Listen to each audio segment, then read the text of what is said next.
والقواعد، اور قواعد، من النساء، عورتوں میں سے۔ قواعد کا لفظ قاعدہ اور قعیدہ دونوں کی جمع ہے۔ قاعدہ کس کو کہتے ہیں؟ بنیاد کو۔ جو ہم کہتے ہیں نا قاعدہ پڑھانا ہے، ہم اس کا پروننسیشن درست نہیں بولتے، یہ اصل میں قاعدہ ہے۔ یہاں کیا مراد ہے؟ بیٹھ رہنا، کوئی کام نہ کرنا، کسی کام کے لیے تیار ہو کے بیٹھنا، یعنی وہ عورتیں جو اپنے بڑھاپے کی وجہ سے اب بیٹھ چکی ہیں۔ عموماً یہ ہوتا ہے نا کہ جب بہت بوڑھا ہو جاتا ہے انسان تو چلنے پھرنے سے معذور ہو جاتا ہے۔ عربی میں ریٹائرمنٹ کی ایج کو بھی تقاعد کہتے ہیں، متقاعد کہتے ہیں ریٹائرڈ شخص کو، وہ تو کسی جاب وغیرہ سے ریٹائرمنٹ ہوتی۔ تو یہاں قاعدہ بیٹھنے والی خاتون سے مراد یہ ہے کہ اب اس کے گھٹنوں میں بھی تکلیف ہے، وہ چلنے پھرنے سے عاجز ہے، اس کے اندر اتنی کمزوری ہو چکی ہے کہ وہ اب بیٹھ گئی ہے، بس اس کے اندر اب اتنی صلاحیت نہیں کہ بہت سوشلائز کر سکے، ادھر جا رہی ادھر آ رہی، نہیں، بس بیٹھ گئی ہے۔ اب کس عورت کی تصویر ذہن میں آ رہی ہے؟ بہت بوڑھی، ٹھیک ہے؟ اس لیے میں لفظ کے اوپر بہت سٹریس کر رہی ہوں کیونکہ آگے جو حکم آ رہا ہے اس سے پھر بہت سے لوگ رخصت لینے لگتے ہیں۔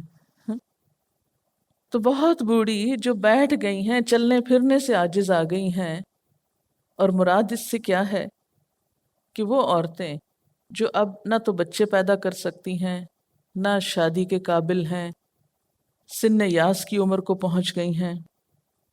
سن یاس کس کو کہتے ہیں؟ مینو پاس ہو چکا ہے۔ اور یہ یاد رکھیے کہ یہ آیت بھی توضیحی حکم کے طور پر آئی ہے، وضاحت کے لیے آئی ہے۔ یہ ساری آیات وضاحتاً آئی ہیں پچھلے احکام کی۔ والقواعد من النساء، وہ عورتیں جو بہت بوڑھی ہو چکی ہوں، بیٹھ چکی ہوں، کہیں آتی جاتی نہ ہوں، آ جا نہ سکتی ہوں، بیمار رہتی ہوں، دنیا سے بیزار ہو جاتی ہوں، نہ ان کو کسی کا گھر میں آنا اچھا لگتا ہو، نہ ان کو گھر سے جانا اچھا لگتا۔ والقواعد من النساء، عورتوں میں سے بیٹھ رہنے والیاں، اللاتی، وہ عورتیں، مزید اب ان کی صفت بیان کی جا رہی، لا یرجون نکاحا، جو نکاح سے بالکل نا امید ہو چکی ہیں، مایوس ہو چکی ہیں کہ کسی صورت ان کی شادی ہو ہی نہیں سکتی، بالکل ہی شادی کی عمر سے گزر چکی، فلیس علیہن جناح، تو نہیں ہے ان پر کوئی گناہ۔ کس معاملے میں؟ ان یضعن ثیابہن، کہ وہ رکھ دیں اپنے کپڑوں کو۔ یہاں سے آپ سے کیا مراد ہے؟ یہاں مراد جسم کے کپڑے نہیں کہ کپڑے ہی نہ پہنے۔ یہ اصل میں وضاحت ہے پچھلی آیت کی۔ پیچھے عورتوں سے کہا گیا تھا نا کہ اپنے خمار اپنے سینوں پہ ڈالیں، وَلْيَضْرِبْنَ بِخُمُرِهِنَّ عَلَى جُيُوبِهِنَّ، اپنی زینت کو چھپانے کا حکم تھا، ستر کو چھپانے کا حکم تھا۔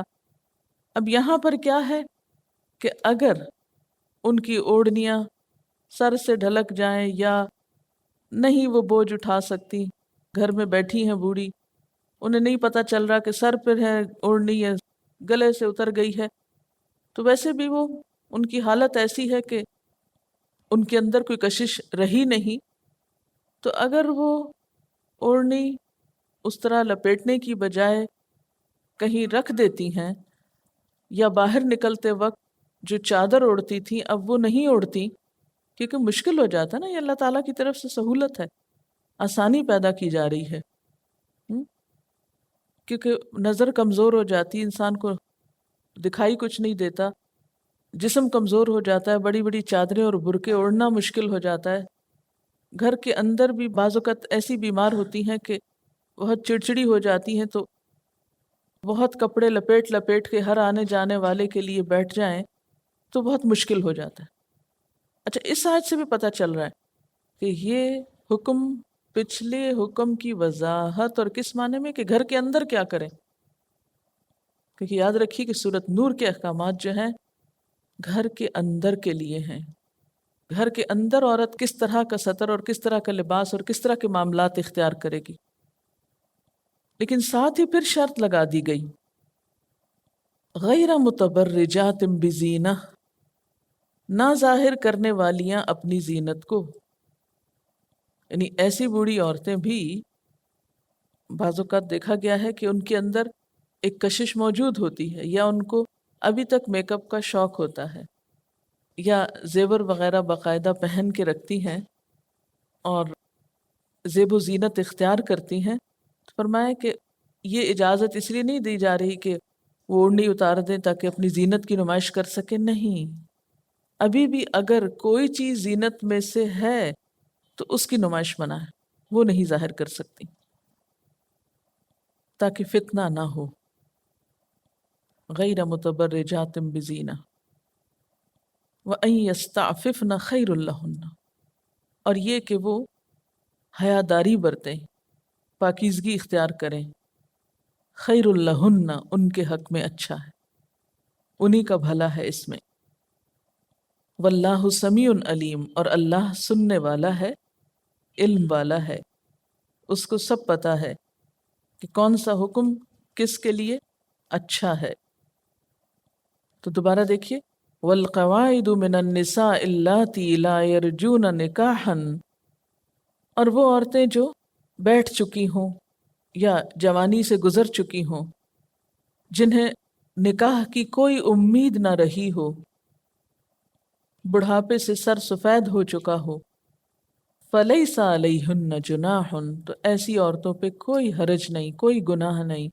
أَن يَدَعْنَ ثِيَابَهُنَّ، کہ وہ اپنے حجاب والے باہر کا بھاری بھرکم لباس اتار دیں یا بڑی بڑی چادریں اتار کے رکھ دیں.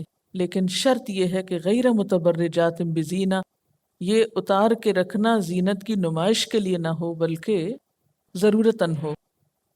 وَأَن يَسْتَعْفِفْنَ خَيْرٌ لَهُنَّ، اور یہ کہ وہ بھی حیاداری برتیں، باوجود اس کے کہ رخصت موجود ہے لیکن اس کے باوجود بھی حیا سے کام لیں. کیوں؟ اس لیے کہ جتنے بھی آؤٹر ڈریس ہیں یہ انسان کے حیا کو مینٹین رکھنے کے لیے بتائے گئے ہیں. اب اگر ان میں سے کوئی ذرا سی بھی کمی بیشی ہوتی ہے تو بعض اوقات احتمال ہوتا ہے کہ وہ اصل مقصد فوت نہ ہو جائے. اس لیے تاکیداً اللہ تعالیٰ فرما رہے ہیں کہ تبرج نہ ہو اور حیاداری باقی رہے.